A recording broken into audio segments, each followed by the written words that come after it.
welcome to this little session. We're going to talk just for a few minutes in terms of the 6 critical things that leaders need to share with their people, need to get right in their businesses in order to unlock the potential within people.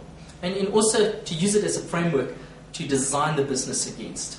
Now, what are these 6 things in order? The first is, number 1, people want to experience themselves as a success. They want to be successful. Now, the best way to ensure this is a performance contract.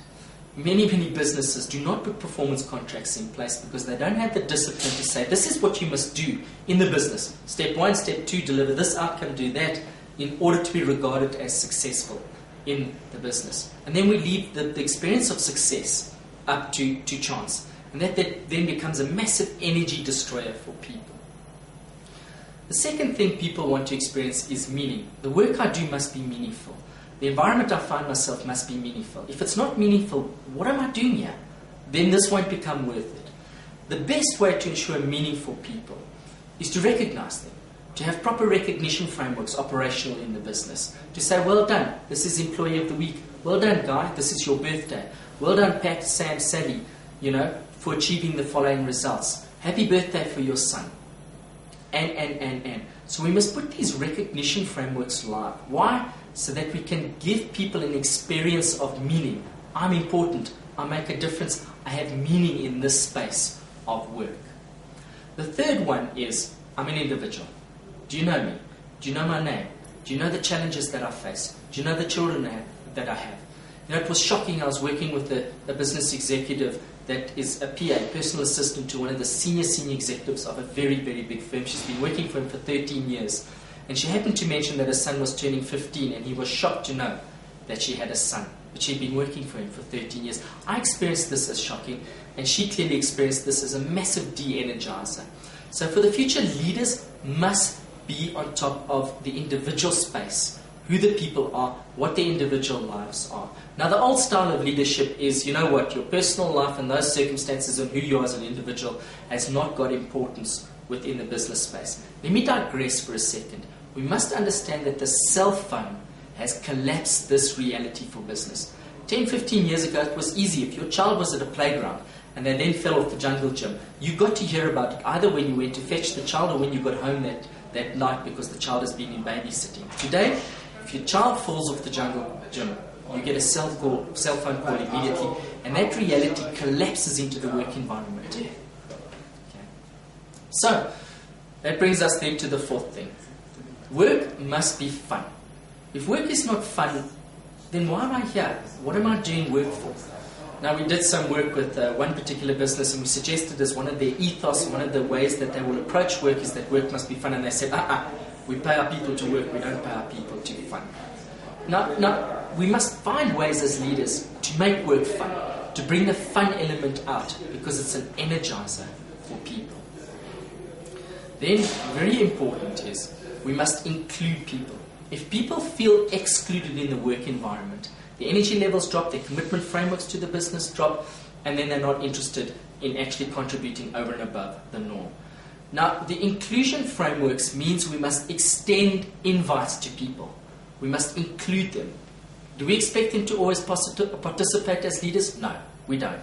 People sometimes have the profile of not participating, but that does not mean we must not invite them and include them and make them feel part of the processes. In a radical way, you need to include them in the decision-making frameworks. Some exco structures lately, they leave 3 positions on the board available only for junior managers, floor sweepers, and general workers. Why? They want to make sure that people experience that they are included in the framework of decision-making. They're included in the framework of deciding where the business is going to go and what the solutions to problems need to be. The final one, number 6, and most probably the most important one with the young future society of today and future people of today, is freedom. People of today are somewhat obsessed with the freedom. There's a freedom culture, there's a freedom drive, and they want to experience that the work environment engages with them in such a way that they are free. How do you do that? Well, you give them work from anywhere capabilities. You don't contract them against hours, you contract them against outcomes. So that when they arrive and when they leave is up to them as long as they deliver the results. What does that mean for a young parent with a kid At school, it's about to play a sporting event. Well, I can go join the sporting event, attend the swimming gala at 2 o'clock in the afternoon, but then I can sit down and answer my emails at 9 o'clock tonight once the kids are in bed and deliver my outcomes that are necessary for the business. What does it mean in terms of the way we invite people to meetings? We say we want you to participate in meetings, but it's not compulsory. The moment we make it compulsory, people experience it as a collapse of freedom and their freedom framework against business.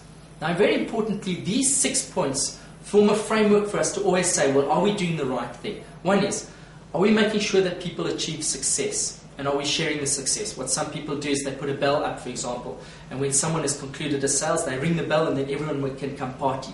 Must they come party? No, because they are free to come party or not come party. The third thing is recognition. So, do we ensure people are successful? Do we ensure they experience freedom? Do we ensure that we give them meaning? And we give them meaning by recognition frameworks. Do we include them? Do we treat them as individuals? And do we make sure that the work environment is fun? So keep those 6 things in mind. Keep that list in mind. And make sure you can tick it against each of the design elements of the business. Every time we have an interaction and an engagement with customers, are we as leaders complying with those 6 general areas? Let me list them for you a final time. Take a pen out, write them down. I'll slow down for you. Number 1, success. Do we ensure that people experience success? Do we share the success in the business across the whole business? Number 2, do we ensure people experience meaning in their work? That means putting recognition frameworks live, not just ad hoc breakaway rah-rah sessions. Those things don't impart meaning to people. Is it a consistent, continuous design capability within the business?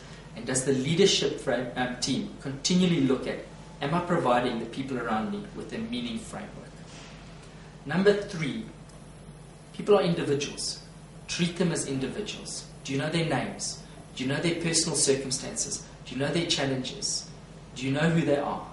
Treat them as individuals. People want to experience that they are individuals within the work framework, or are just an employee, a number to the business. Stay away from doing that. Number 4, do you include people? Are they part of the inclusion framework? Do you invite them to participate with the business? Do you create spaces on your exco where they're part of the decision-making frameworks? If you have critical decisions to make in the business, are they part of those decisions?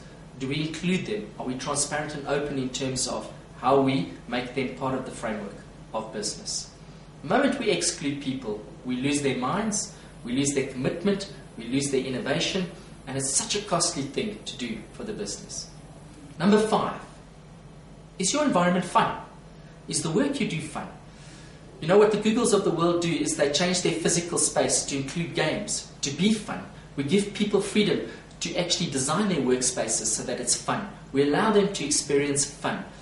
The future of work is work must be fun, and we must have fun while working, and we must work while having fun. Do you do that for your business? And then number 6, very importantly, do you give people an experience of freedom in the workplace?